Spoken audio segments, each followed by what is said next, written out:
Hey guys, welcome to Richard Cabile YouTube channel. In today's video, I will teach you how to show Assistant menu as edge icon on Samsung Galaxy A02. And okay guys, but before we start, kindly subscribe to my YouTube channel by pressing the subscribe button and the bell to notify you if I have new videos. Okay guys, let's start. So okay guys, you'll have to do is go to setting in your Samsung Galaxy A02.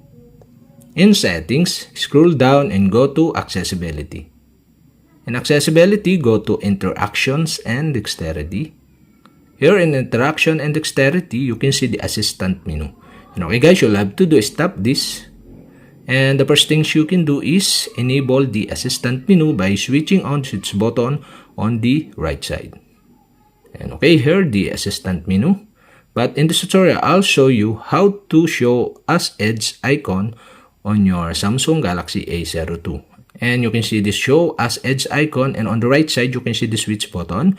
And to show assistant menu as edge icon on Samsung Galaxy A02, you'll have to do is switch on the switch button on the right side. And that's it. Okay, we have successfully show assistant menu as edge icon on Samsung Galaxy A02. And okay guys, that's it. And if you have a question, kindly comment below.